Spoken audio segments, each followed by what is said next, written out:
Hello, everybody. Sunday Adelaja here. Welcome, welcome, welcome. Please go and share this message with your friends and family members, as many people as possible. Well, we are continuing our studies today about black people. So, are black African people cursed? Black people cursed? African people cursed? That is the topic we have been looking at, and we are going to continue looking at today. But today's topic should be very, very interesting to you because African people are obviously not cursed, because if they are cursed, they would not be so influential and so successful in Europe. And they would not go and be leading and ruling over Europeans many, many years before now. You see Africans ruling Europe and lording it over and being the managers and the lords excuse me, in a lot of ways and in a lot of areas in Europe, even during the Roman Empire. During the Roman Empire conquered the whole world, and even then Africans were able to distinguish themselves. They were able to distinguish themselves as in different capacities, So we are going to right now talk about, I'm going to right now talk about the influence of Africans on the Roman Empire. The influence of Africans on the Roman Empire. You will not believe it. A people that is cursed cannot have this kind of influence. So we need to change our mindset. It is all in our head. If we will believe that we are cursed, then we are going to be paralyzed by that thought. But when we know that we are blessed and we are not worse than any other person, but rather better in a lot of areas, when we know our history, then we'll be able to set our mind right and be able to, compete properly with the rest of the world and be able to lift our people up from the state of backwardness that we are in right now. Okay, let's go. We will now discuss direct influence of Africans on cultural life, military and political spheres of the Roman Empire. So Africans influence the military life of the Roman Empire, they influence the cultural life of the Roman Empire, they influence even the political life of the Roman Empire. And that's why I wrote that book, How Africans Brought Civilization to Europe. We will get acquainted with African artists, military commanders, and even Roman emperors who are blacks. So let's start with Publius. Publius Terentius Afer, a prominent playwright of the Roman Empire. So he was a black man. Great African men and women had a strong influence on Roman history and culture. For example, a prominent playwright and representative of Roman comedy, Publius Terentius Afer, or simply, they used to call him just simply Terence. And a lot of people bear the name Terence today. That's where you get your name from. Such immortal sayings as, I am a human being, nothing human can be alien to me. You see, that belongs to this black man. I'm a human being, because he was a black person, and black people were not always respected. So he was, as a playwright, he was saying, as a black man, I am human, I'm a human being. And because of that, nothing human can be alien to me. So he was going for the best, everything that man could achieve, and he was achieving it. And then there is another phrase that belongs to him in history that we all use today. As long as there is life, there is hope. Have you ever heard that phrase before? Well, anytime you say that, it's thanks to Terence, the black man that had great influence through his writing and playwright and comedy on the Roman Empire. So he was originally from Carthage and belonged to an African tribe, which we get from his last name, nickname, Afer.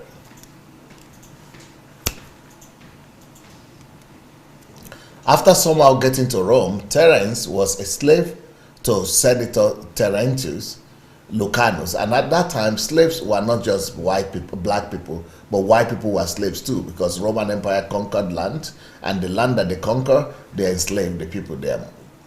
So after noticing, but this man, even though he was a slave, but after they noticed his outstanding abilities, they gave him a thorough education, and then that was a senator that was his master.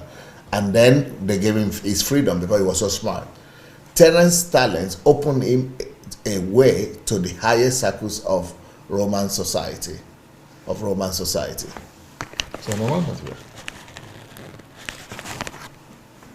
the greatest success was his play, Eunuchus, which used to be performed twice a day and received prizes. After another play that he wrote, The Brothers, in 160 BC. Terence made a journey to Greece. That was after that play. He made a journey to Greece, from which he never returned, unfortunately. He died in 159 BC when he was just 25. Some people say he was 35, but quite young. But he left an indelible mark that up to now is one of the greatest playwrights in Roman history. Terence's plays were in conformity with the society in which the poet mingled, and were of much greater purity and nobility of language than comedies of Plautus, a prominent Roman comedy dramatist. Terence's style was so elegant that the poet's enemies spread rumors that Scipio and Laelius, Roman military commanders, and the intellectuals helped him write his comedies. Publius Terence Afar Comediae. These are some of his plays that he wrote. So these are his plays, his comedy plays. They're like a theater. At the same time, Terence tried to avoid obscenities in his plays. His work remained very popular up until the 19th century, recent history. Even in the antiquity, Terence's comedies were studied in schools and became a domain of grammarians who wrote different interpretations to them. Interest in Terence did not disappear in the Middle Ages. In the 9th century, his comedies were read by Alcuin, a scientist, theologian, and poet, the most important inspirational figure of the Carolingian Renaissance, at court banquets of Charles the Great. That is how far his influence went throughout the history of Europe. So this man gave birth, is one of the people that gave birth to the modern Europe that we are seeing today, through his literature and through his writings. In the 9th century, his comedies were read by Alcuin, a scientist. That is repeated. In the Age of Reformation, Erasmus, a German writer and poet, strongly recommended Terence for his language, and Melanchthon, a German humanist, theologian, and educator, recommended him for proper development of his characters. Martin Luther, a Protestant theologian of the German Reformation himself, not only often quoted Terence, but also recommended his comedies for teaching children in schools. Wow. Terence had influence on Molière, a French playwright of the 17th century and creator of classical comedy. The great Shakespeare, he also had influence on Shakespeare and Spanish playwright Cervantes. You see, so so at the basis of all these great literary giants and writers was a black man's influence. Many translations of Terence's works were made by G. Coleman, an English playwright and essayist.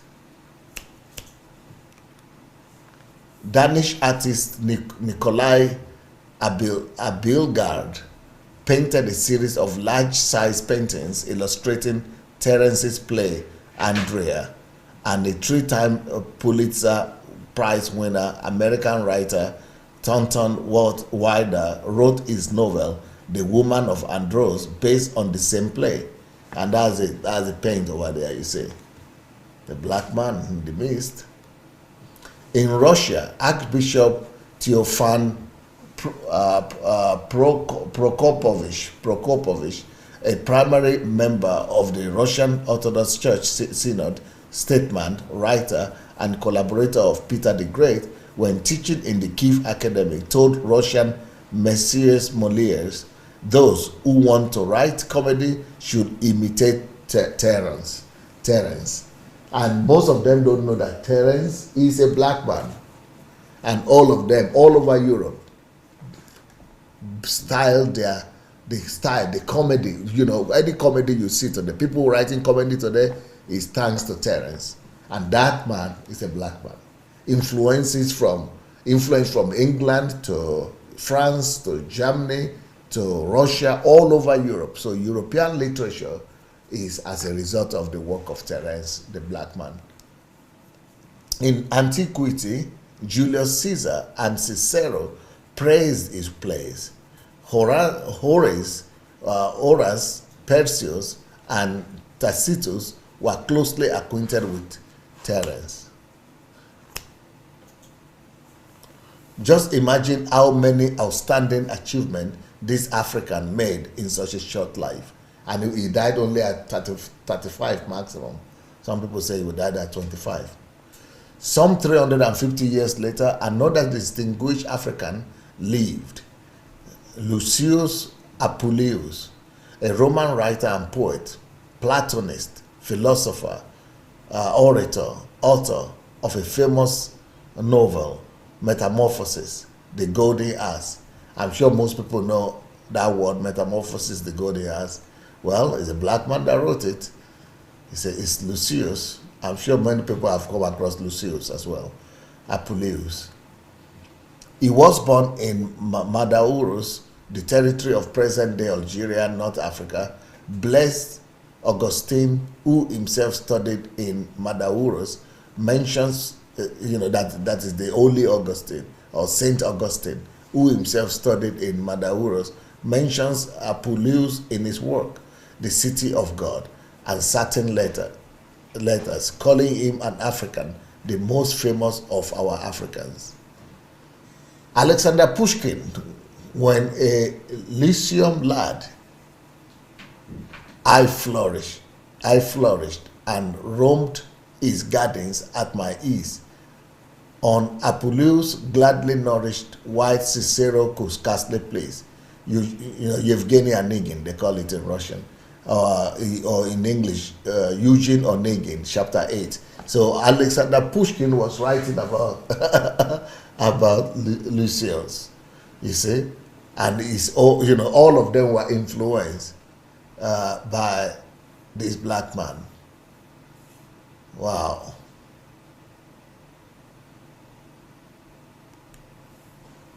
Metamorphosis ends with a tale of a hero also called Lucius, rescued by African goddess Isis, who was worshipped by Apuleius himself.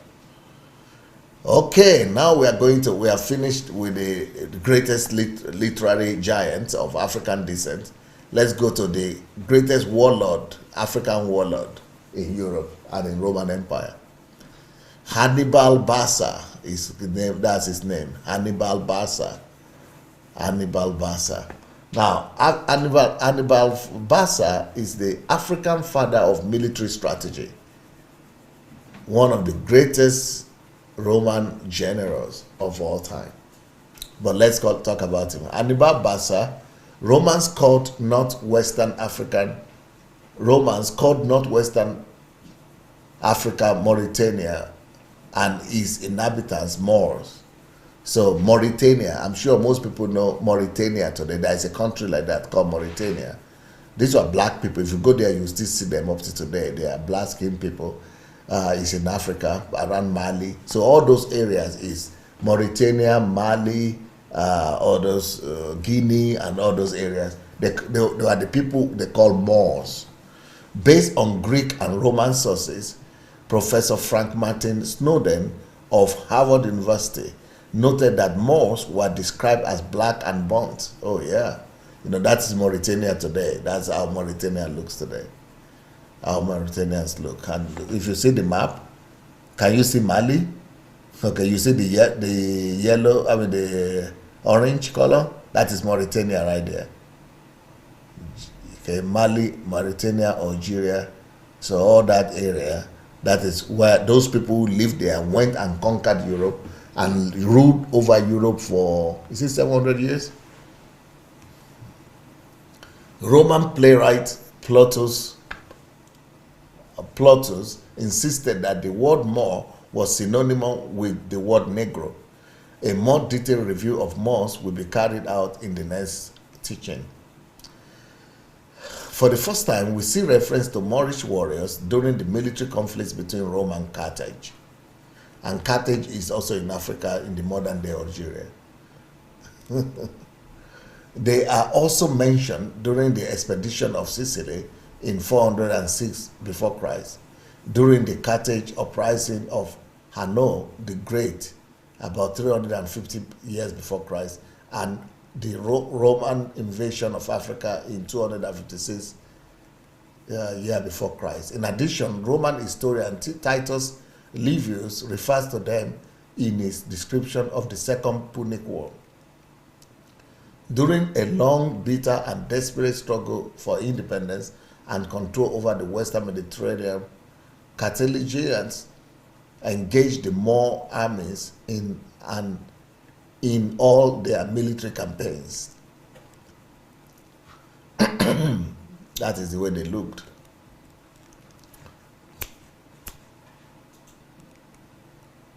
Together with Numidians, inhabitants of North Africa, they fought on Carthaginians' side against Romans.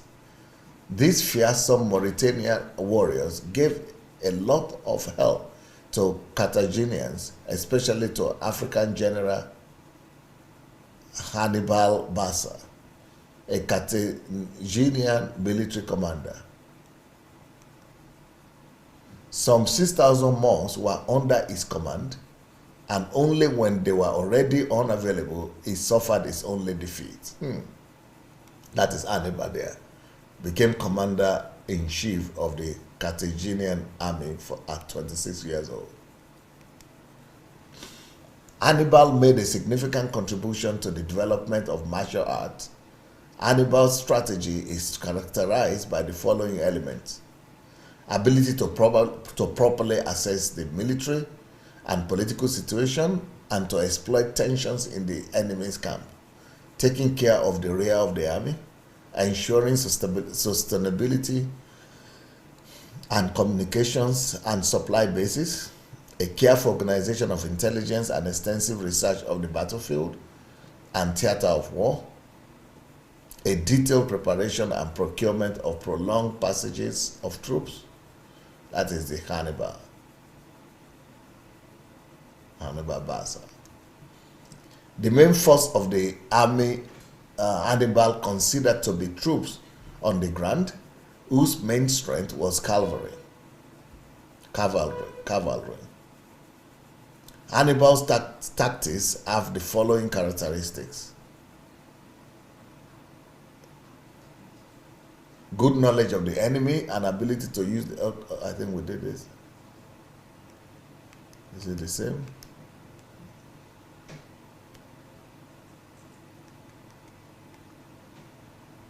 Okay. Good knowledge of the enemy and ability to use their weaknesses, careful preparation for the battle, courageous maneuvering the forces, and ambition to completely destroy the enemy, skillful use of elements of surprise and new modes of action, taking into account characteristics of the terrain. The Battle of Cana is the pinnacle of Hannibal's generalship. It became a new stage in the development of tactics, the first example of encirclement of a large enemy's army and its total destruction. The Battle of Cana. It is considered one of the greatest military strategies in the history of Europe, as well as one of the greatest warlords of antiquity, alongside Alexander the Great, Julius Caesar, Scipio, and Pyrrhus of Epirus.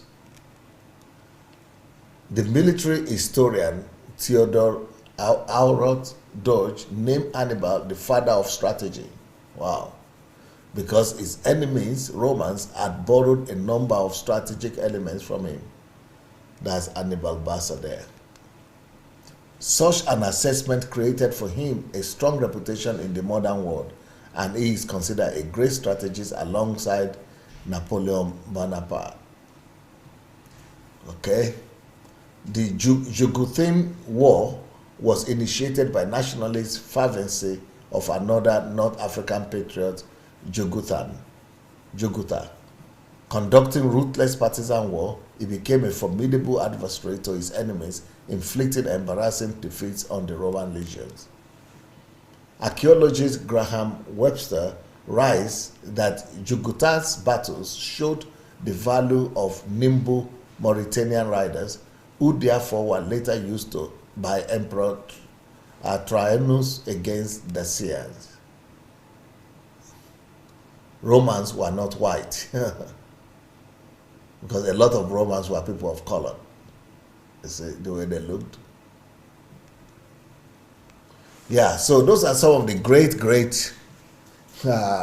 people you could see in the ancient Rome, in the Roman Empire. A lot of them were people of color that, you know, use their intelligence, literature, philosophy, military, different ways to establish their reputation and to, you know, to gain dominance. We will later talk about the Moors that ruled over Europe for many years. So, but before we go, please go and share this message. Share this video. And if you want to continue, you know, studying with us, you can go to my mentorship program, sundayadelajahblog.com/mentorship. If you want to come to us here and go through the training, History Makers training, then you could go to sundayadelajahblog.com as well, /HMT this time, History Makers training. And then if you want to buy my books, you could also go to sundayadelajahblog.com/books, or you could read them for free on Kindle Unlimited or buy them on Amazon. But if you want to go with us to Nigeria, you also go to sundayadelajahblog.com/Nigeria.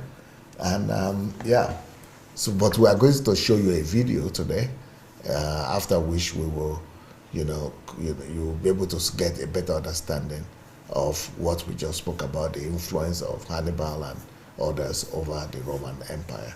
We'll see you tomorrow. Peace.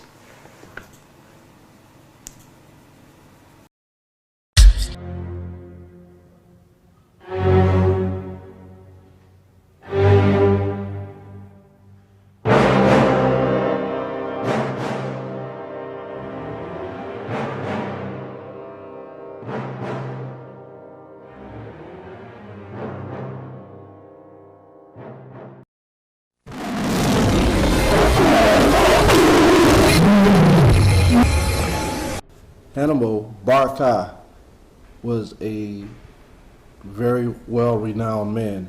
Okay, so when you go into the history of not only him, but during that time frame, Second Punic War came a little bit before the revolt in Israel with the Maccabees.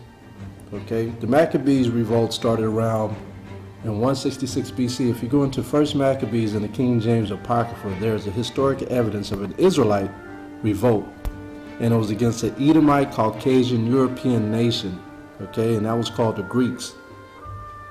And what you have is a Levite priest of the southern kingdom of Judah, his name being Modin Matthias.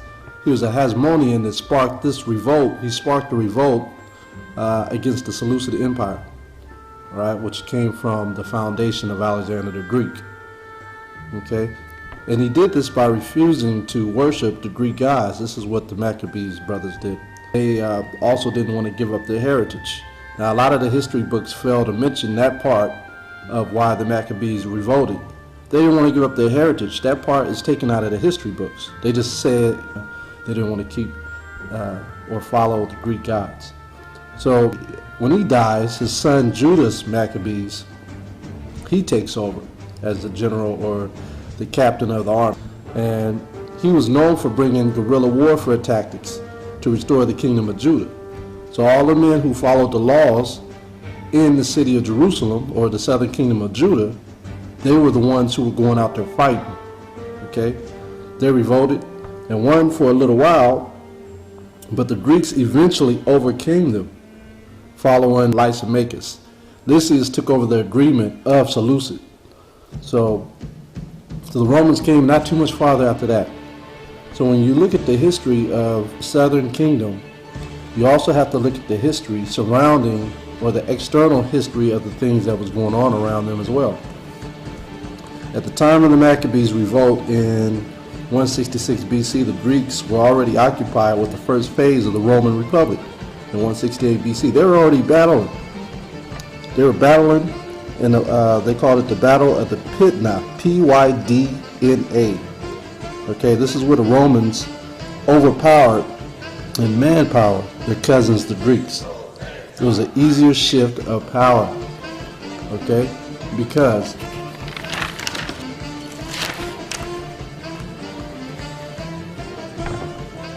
remember, the Macedonians are Greek that stole what? Math, religion, artifacts, ideas, culture, literature, and inventions from all other nations. So the Romans are Greeks. So all that they have was just pretty much transferred to the Romans and the Republic of the Senatorial men, which were Rome. Remember, Rome was ran by a Senate. Greece, they crowned themselves to be kings. A peaceful community only to the Romans. To everyone else, it was war, but to the Romans, they were taking care of their citizens.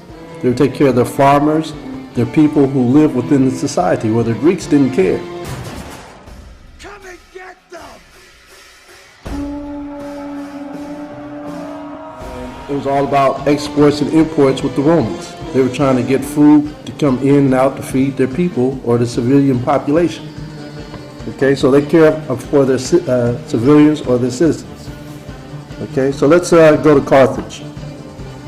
When you look at the Romans, their first contest was against an external power in about 300 BC when they took on the Carthaginians.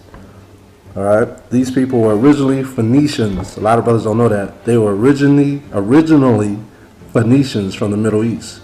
They call them Punic. All right, that comes from the Latin. And this is how you would say Phoenician in the Latin. You would say Punic. Okay, Punic. So thus you have the Punic Wars. Now it's called, today they call it Tunis, Tunis.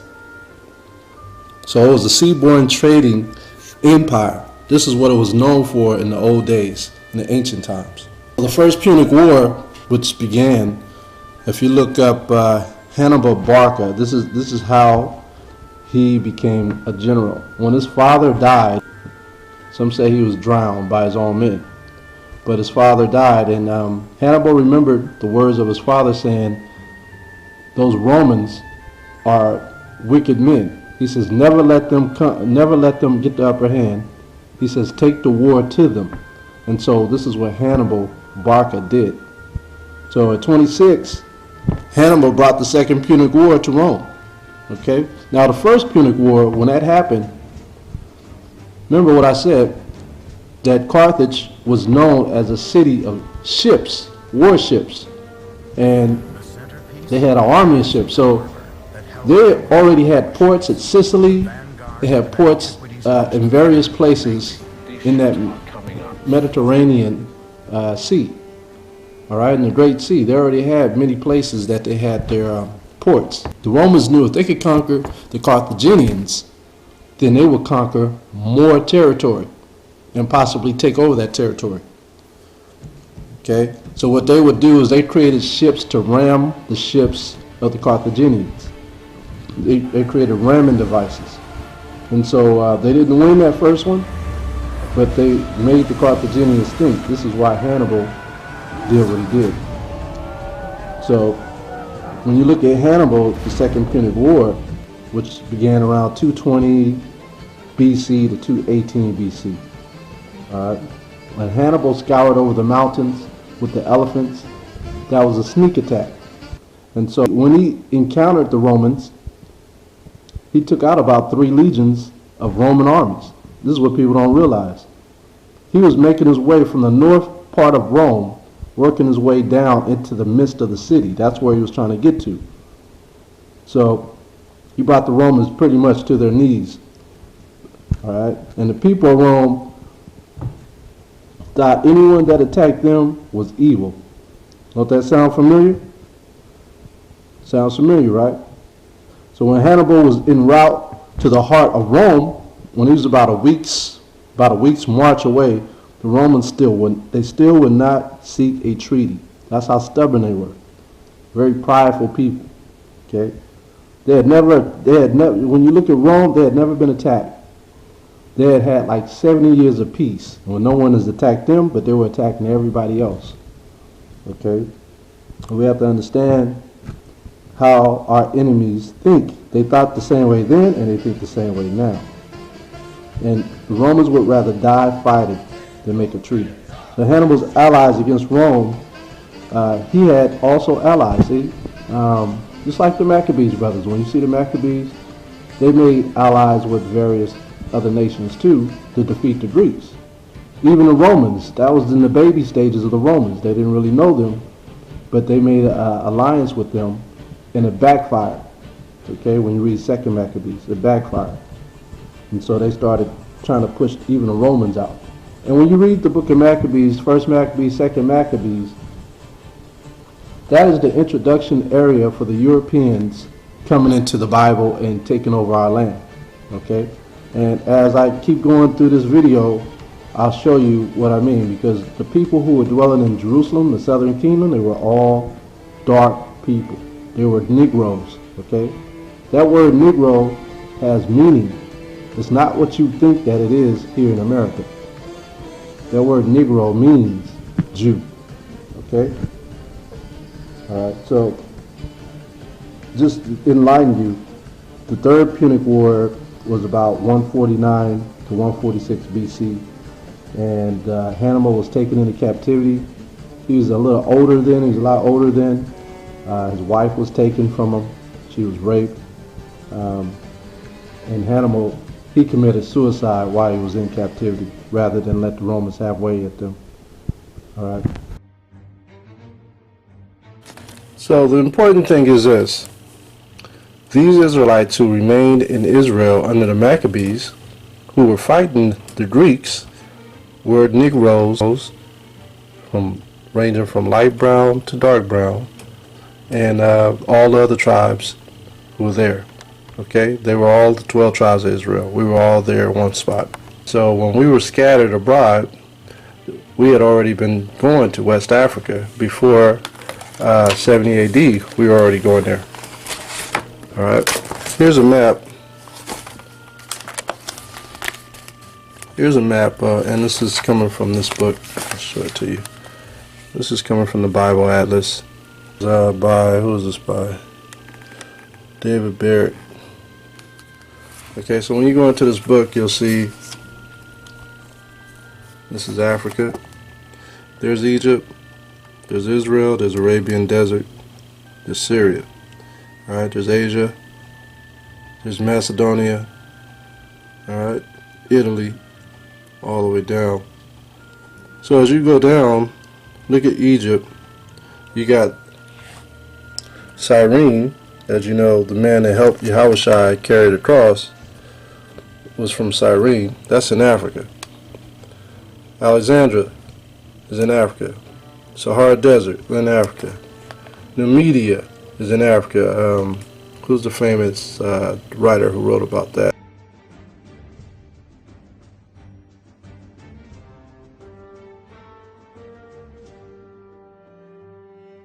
But here's Carthage.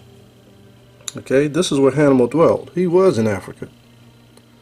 Okay, and Italy and Spain, Hispania, was right above. And so you have these countries all about there. The Israelites, we were scattered all up here, even before the Roman Empire came into our land. All right.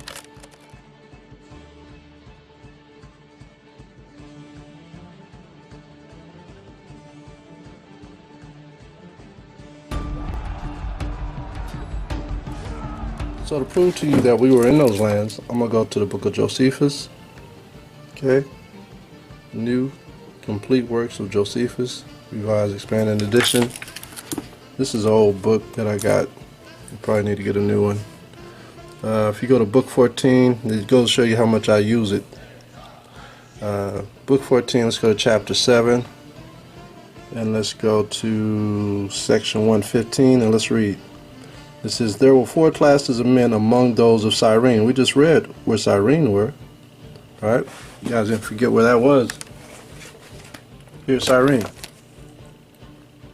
Okay, so here's Josephus writing about Israelites in Africa. Alright.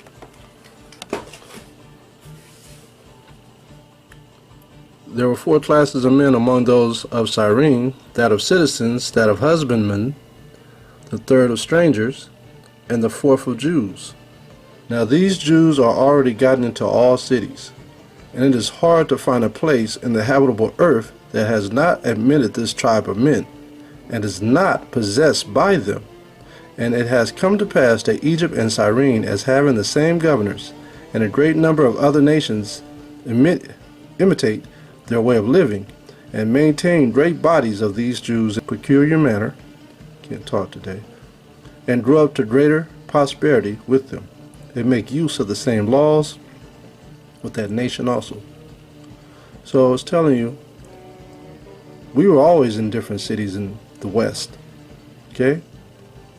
We inhabited most of the lands, especially to the west, when we were conquered by the Babylonians, by the Greeks, even by the Egyptians. We would always go west. So we always had places to go on the west coast of Africa.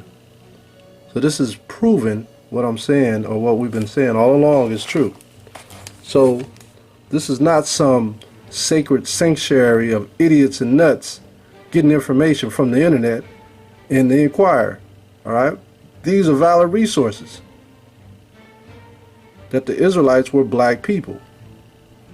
Okay, so let's move on. Let's go into more about him. He's talented, he has grit, he has perseverance.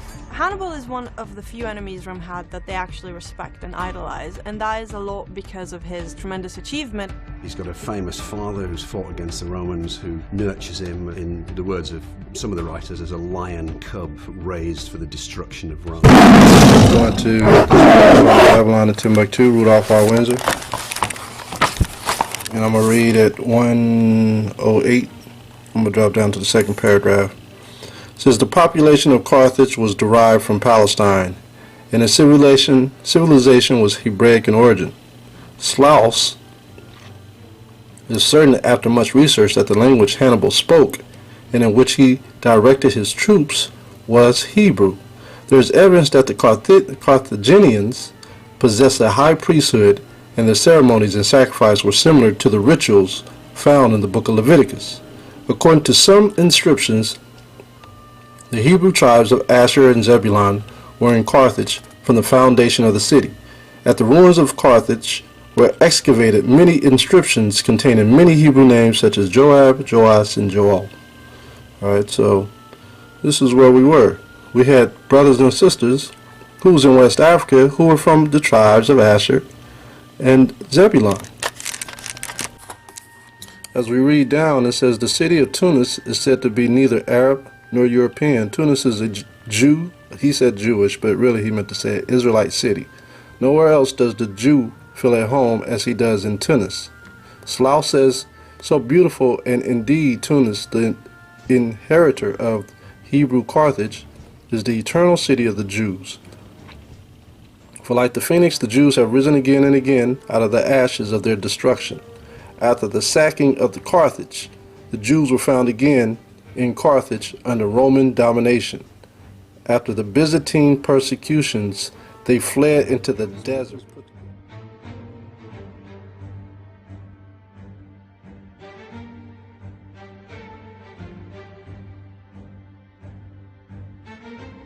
The desert put together by Harvard University. Okay, and what I want to show you is how they create lies about who we are as a people. So if you look at this coin here, this coin looks like a black man, right? Look at that coin.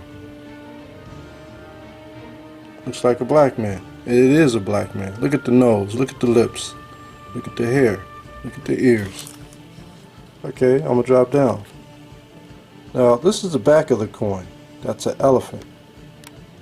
That's the front of the coin again. Okay. Here's another coin. Right there. So you got the elephant on both of these coins on the back, and then you have a black man. So in order for someone to put a person on the coin, he had to be of some importance. Correct? Okay. So I want to bring out this is 271. So this coin is 271. Let's go over here. 271. Etruscan coins, observe.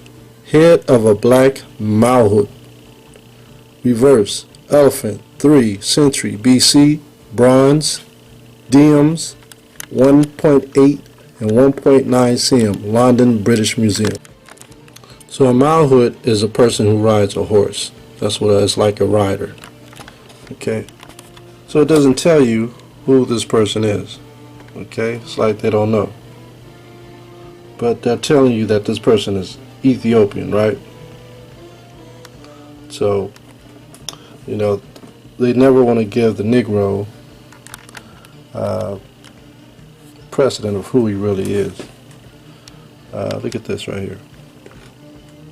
The popularity of the Negro in the Hellenistic art, the understanding of the life of this non-Greek people in alien lands, and the care and skill with which blacks are portrayed reflect the cosmopolitanism of the age and prompt the inference that the sentiment of the kinship of all men, as expressed by Menander and later adapted by Terence, I am a man, I consider nothing human foreign to me, was not limited to the philosopher or dramatist. This book is called Frank M. Snowden Jr., Blacks in Antiquity.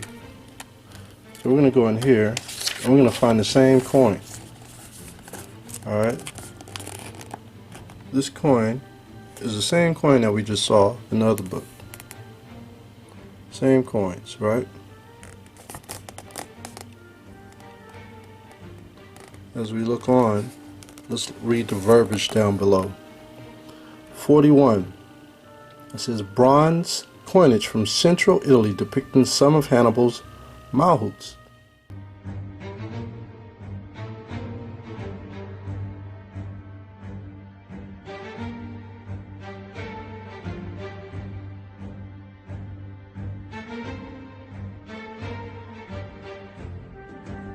Coinage from central Italy depicting some of Hannibal's Malhuts. Profile, hair frizzly, broad nose, thick, everted lips. So what are they telling you? That this is Hannibal. This is Hannibal. Okay? So they're telling you that not only was Hannibal face on a coin, but he's the one that took down the Roman armies. Okay? And they don't give us credit for that. I'm going to read this book. This is called Revelation. The movement of the Akan people from Canaan to Ghana. Alright? Akanba. So we're going to go over to page 65. Page 65. And this is talking about the North African Jews. And it says, the origin of Hannibal. The next question we will then come and ask ourselves is, who is that Hannibal at all? And how can we accept the fact that he was a Jew by origin? The answer is not far-fetched. The name Hannibal is made of Hanai in composition with Baal. Hanai is the short form of the biblical Hanel, the mercy of Yah. Hanel was the son of Ephod. He represented the tribe of Manasseh during the division of the land, Canaan. And it gives you the chapters of the verse. It says Hanel originated from the tribe of Asher. Those are the decrepit breakdowns of Asher. He was a family leader and one of the three sons of Wula, or Uwala, the biblical Ula. You can look at that up in 1 Chronicles chapter 7, verse 39. Drop down. It says, here we find the implication of the origin of the name Hannibal as a descendant of the tribe of Asher, one of the 12 tribes of Israel said to have been living in Carthago, and since the foundation of that nation, or from the tribe Manasseh, also one of the 12 tribes of Israel. Also the 12 tribes of Israel were the forefathers of the Achan and Guan folk. Therefore Hannibal, the forefather of the Achan and Guan, by the way, the name Asher is Achan, Guan, masculine name. So it's showing you that Hannibal is the one who rode on the horse, on the elephants. Terracotta war elephant from Pompeii. Hannibal used elephants in Zema. Okay, so it's showing you that Hannibal came out the tribe of Asher.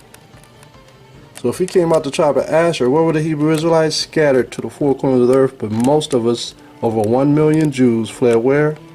In the West Africa.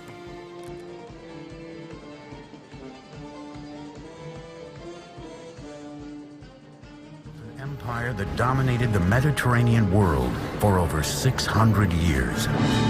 By developing some of the ancient world's most groundbreaking technology, both at home and in the far reaches of the known world. The centerpiece, a massive harbor that held hundreds of warships, the vanguard of antiquity's most formidable navy. These ships are coming up fast. People see them coming. Carthage is here. You know, the interesting thing too as well is you have the kingdom of Judah that's always the last one to stand in Israel. So you had Judah, Benjamin, and Levi, those tribes who came out of the Maccabean revolt. But then you have the 10 tribes who were scattered abroad already.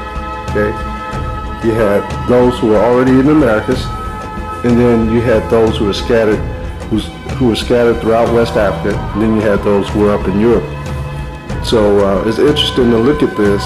A lot of people don't take this into consideration, that the 12 tribes were broken up when they go through history. And they watch these programs on the History Channel without even putting it into the equation. But that's where we come in, to show you that the 12 tribes were scattered, and they were always soldiers in the 12 tribes of Israel. We were a great army, okay? And we always revolted. We were the leading revolters in every captivity. Okay, so along with having prophets who were trying to keep us settled and who tried to keep us turning back towards the Most High. It's kind of like today. You look at today's world. You see all this Black Lives Matter stuff. You have a division between our people, the Negroes, Latinos, American Indians, where a lot of them are following Black Lives Matter, but then you have servants or prophets out there telling our people to change, turn back to the Most High. And how many of them are listening? Hardly any. But it was the same thing back then. You had Hannibal. Hannibal knew who he was. You know, that's the difference. But however, he didn't turn his ways back to the Father. And that's why he ended up losing after the Third Punic War. Okay? Hannibal, he had a very young wife. And during the Third Punic War, I was going to say Third World War, Third Punic War, his wife got kidnapped, and they raped his wife in front of him. They took his scribe, and his scribe ended up working for the Romans and started to write down what was going on with Carthage after it was being pillaged. Scipio Africanus by Ross Leckel. Now this book was actually written in Spanish, and it was in Latin for a long time, okay, and then they just changed it over. It's almost read like a novel, but as you read in here, it talks about what happened to Hannibal and what happened to Carthage, and it's Hannibal's scribe who's now working for Rome. That's what normally would happen. The soldiers who went in and won a war, they would take the booty, which would be all the goods, and they would take all the the gold and the silver, and they would take the scribes, and the scribes would translate everything for them. Hannibal's scribe ended up going with Scipio Africanus, the second Scipio Africanus, and he ended up using him to his advantage. They didn't kill Hannibal right away. They tortured him for a long time. He had asked for his life to be taken, and they wouldn't let him just die easily. So there's books out there. Feats and Wisdom of the Ancients. So as we go in this book, we'll see on what page is this? Page 118, it reads, "We are the sons of Canaan from Sidon." Begins the manuscript. It is written in Phoenician language, used some 500 years before the birth of Hamashiach. In only 8 lines, it tells the story of voyage around Africa, of storm, human sacrifice, and salvation on the shores of what is now Brazil. So this is South America, Central America, right? It was indeed left by a Phoenician sailor. The text memorializes an ancient visit to the New World, long suspected by some scholars, if not the Parabia inscription, as it is called, is among history's most intriguing hoax. Okay, so this is proven to you that the Phoenicians sailed to faraway places, okay, and they recognized themselves as coming from the sons of Canaan, which also are the sons of Ham, okay. So you remember in the scriptures it says that Shem would take over Canaan's land. And we could go into Genesis and look that up. Genesis chapter, what is it? Genesis. Okay, so this is Genesis chapter 9, verse 26. Let's go up, 24. "And Noah awoke from his wine and knew what his younger son had done unto him. And he said, Cursed be Canaan, a servant of servants shall he be unto his brethren. And he said, Blessed be the Most High, the father of Shem. Okay? And Canaan shall be his servant." See that? "And the Most High shall enlarge Japheth, and he shall dwell in the tents of Shem, and Canaan shall be his servant." So right there is showing you that we had Canaan as servants. The Phoenicians were Canaanites. And the Israelites, we understood that the whole West Africa, we could go there and inhabit that land as well. And so we went into the land of Carthage, and we inhabited that land, okay, along with the Phoenicians. So these are dark brown people amongst black people, okay. So to the average European or Edomite or white person, they will look the same, but they're different, just like the Japanese would be to the Chinese, 2 different people. Okay, so when we go into 1 Kings chapter 9, and we look at verse 23, it says, "But the Pharaoh's daughter," let's go to 25. When we look at verse 25, it says, "And 3 times in a year, did Solomon offer burnt offerings and peace offerings upon the altar which he built unto the Most High, Yahweh, and he burnt incense upon the altar that was before the Most High, Yahweh." So he finished the house. And King Solomon made a navy of ships in Ezion Gabar, which is beside Elioth, on the shore of the Red Sea, in the land of Edom. Remember, Israel possessed Edom.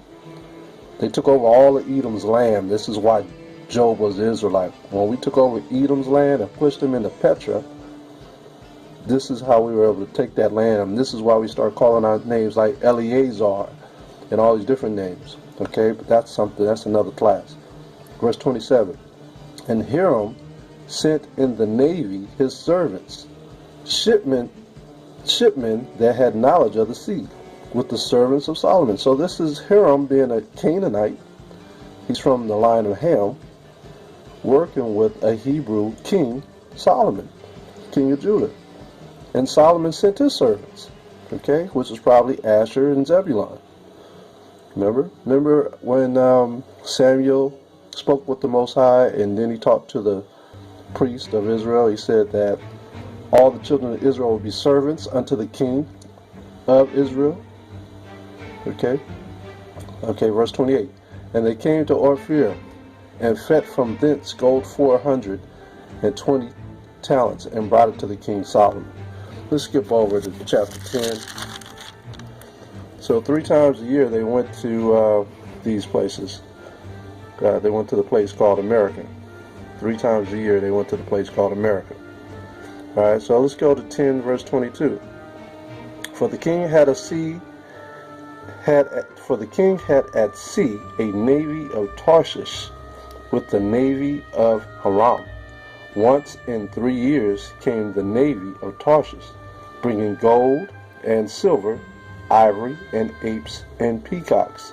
So King Solomon exceeded all the kings of the earth for riches and for wisdom. And all the earth sought to Solomon to hear his wisdom, which the Most High had put in his heart. So all the stuff that he received was from South America, Central America, North America. Okay? So they were already going to America way before Christopher Columbus. Okay? They were already going. So going back to this book with the Phoenicians in America, which were Hamitic people, so we read that Solomon's servants, the Israelites, also went with them. This is how we know that Asher and Zebulun were amongst them. Let's read this one. Until the late 1960s, the case seemed settled and was virtually forgotten. Then Cyrus Gordon, an American scholar of Semitic languages, studied the text and declared it authentic. All of a sudden, this man declares everything that the scholars rejected authentic. Ironically, for some of the same reasons that it was adjudged fraudulent nearly a century before. So-called inaccuracies of vocabulary and grammar cited by critics in 1874 had become, by 1968, mere idiosyncrasies of dialect, meaning they were pointing all signs back to the people who had been there and left artifacts. Like they knew the Israelites had been there because of certain things. I'll read on. Similarities between the inscription and ancient Hebrew, once considered evidence of deceit, had since been documented as normal among Phoenicians, a people who mixed readily with a number of other cultures. So who was mixed amongst the Phoenicians? The Israelites. So they were already going to the Americas before the 10 tribes actually took off and headed over that way. Okay? So you had us going there on several accounts in the scriptures, and there's artifacts to prove this is what we did as a people.